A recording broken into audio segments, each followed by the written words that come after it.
Hello, welcome to Iggy's Toy Parade and Soldier Review. This is your host, Iggy. Yay! Thank you for that. Well, guys, we're returning to the Alamo once again, and this time before you have a BMC Alamo Facade. And what I mean by that is it's just the facade. As you can see here, it's just the front end of the building. Now, what's nice about this, however, is that it is more closely to scale than the Mark's mission, which was the tin shoebox version of the Alamo. This one is also not to scale, and I'll show you what I mean by that. I don't have many figures that are, well, I don't have any that are straight up and down. This one here should be on horseback, but you can see by the size of him and the door. I don't know what it is, but these things do not stand up. You can see the size of the doorway. And here's a picture of my brother and I standing in front of the Alamo. And you can see the doorway is much larger than what we have here. That's my brother on the left, and that's me pointing at the Alamo and at my brother simultaneously. And who took this picture, I don't know, and I'm not quite sure what's wrong with my pants.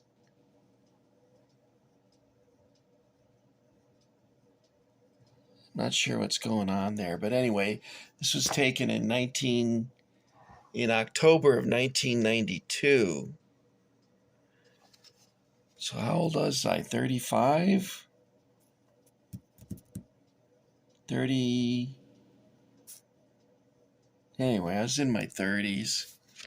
My math is turned off right now. So this is the BMC Chapel. You can see it's authentic because it shows that it's unfinished.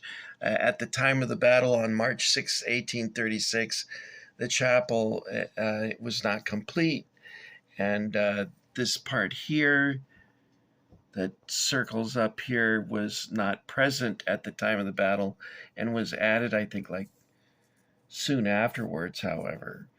And that's why we strongly associate it with the battle, is because it post-dates that time period rather closely. So what am I going to share with you? Oh, you know what? Let me show you this picture of me standing in front of the Alamo. How do you like that, guys? Got those sideburns going on.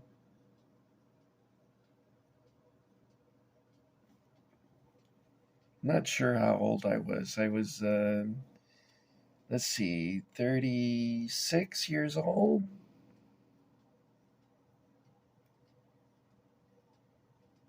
I think I was 36. All right, so I found some more Alamo figures, and I thought I would share them with you. And they're called Helmeted Cavalry by Classic Toy Soldiers. They're in this very pleasing blood red color. They're pretty solid, but each one of these is damaged as a result of being in storage for 25 years. It looks like a bunch of old men with their pants dropped because everything is droopy and misshapen here. You can see he's got his lance, and see how I guess that's for stabbing people behind him. And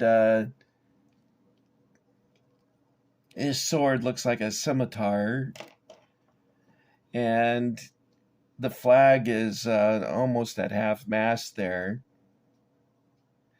But these are really nicely done figures, and these problems that I'm sharing with you are easily fixed. You just get some boiling hot water, dip these in them, and then let them cool rapidly with cold water. Now, this one here appears to be okay, so we'll focus on this one for a minute. These fit very well on the CTS horses. They'll fit very snugly. However, these Marks Western horses that I had purchased, this one doesn't even stand up. Let's try this. This one here, classic Mexican horse or Western horse, as they're alternately referred to. They don't really quite. It's precariously seated there in the saddle. If I move it just an inch or a little bit like that, it's, well, no. No, there it goes. Okay, I was going to say, they don't fit very well on these Marks horses. I was thinking I need to buy more of the Western horses because of some of the Marks figures that I have, but I discovered half a dozen horses here when I found these figures, and I thought, well, I probably don't need to do that, but I will buy 24 classic toy soldier horses because, like I said, they fit these figures very snugly. Here's one of the helmeted figures. You can see the Napoleonic influence on the Mexican army here. He's got a breastplate or cuirass. If you have hemorrhoids and then you don't have them anymore, that's how you get your cuirass or ass cured. I'm not sure which. But anyway, you can see the Napoleonic, or French rather, influences on the Mexican. Well, it was actually worldwide. The French had quite an impact on military uniforms up until about 1870, and then after that, the Prussians probably influenced more people than the French did.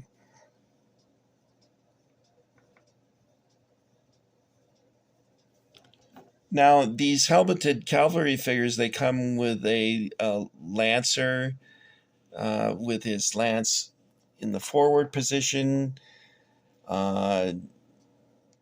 This one is holding a rifle that appears to be kind of droopy. And he's drooped. They're all pretty droopy, aren't they? Here's one with his lance standing in a upright position.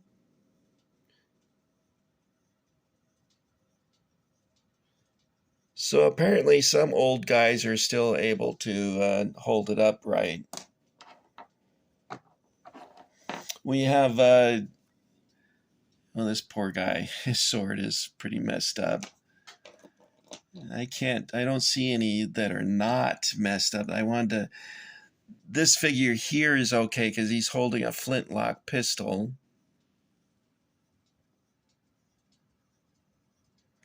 And he's got a rifle, appears to be a rifle slung to his back there, which is interesting.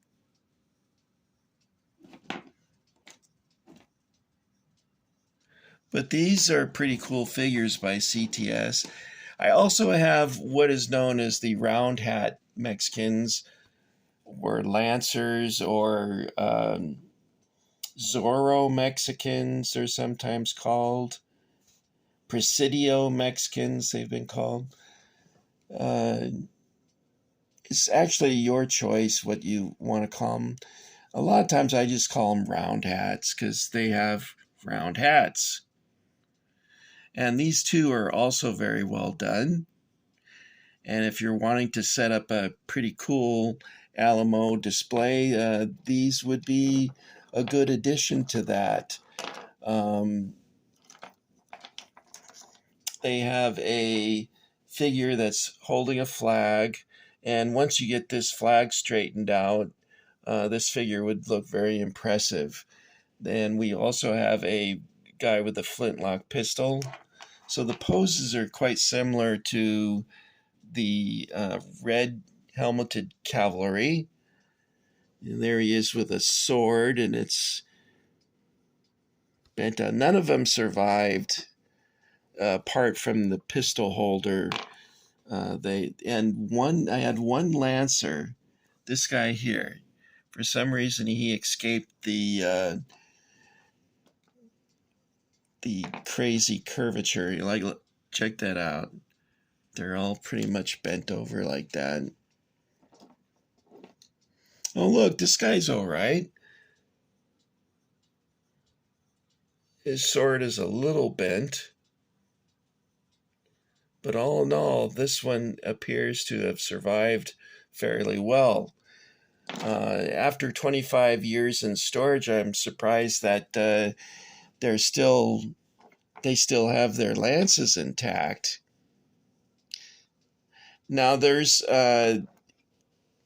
you notice here he's missing his arm. That's because it's a plug-in, and what you can do is you can plug this in such a way that his lance is facing forward or facing up, and it's your choice on how you can display them, which I thought was a nice feature. So you could have them with the lance in a charging position or upright. All right, guys, that's all I got for you this time. I don't want to spend too much time on this because they're not nicely set up for you to look at. It's kind of like a bunch of casualties here, and they don't stand up on their own. So I'll set them up with some CTS horses, and these fellows will be good to go for the Alamo.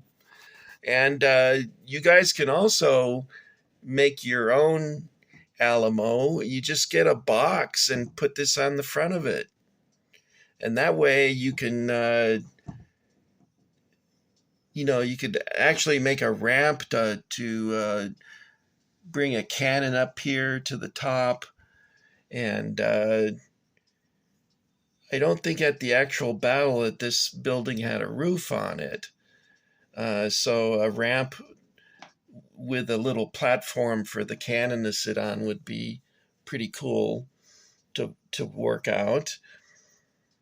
And as you can see, it does match the original very well. The scale is a little bit off, but it's fairly close, much closer than the Mark's Alamo is at any rate.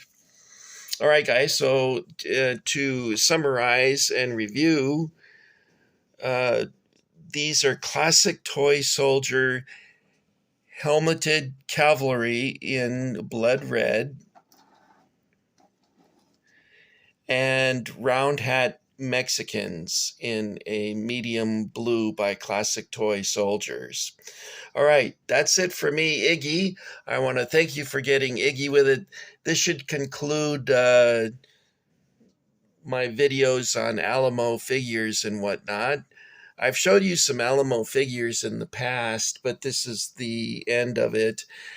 There's still a box I'm missing in storage that's filled with Civil War soldiers. I do not know what's happened to it.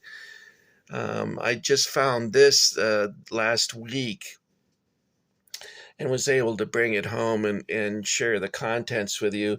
And there was also some strange things mixed in with it that I'll share with you in the next video. In the meantime, I hope all of you are well, that you're enjoying your collections or continuing to collect or starting a new collection, whatever it might be. I hope that you're having fun, okay? And, maybe we could all get together in someone's backyard and set up our troops. What do you say, guys?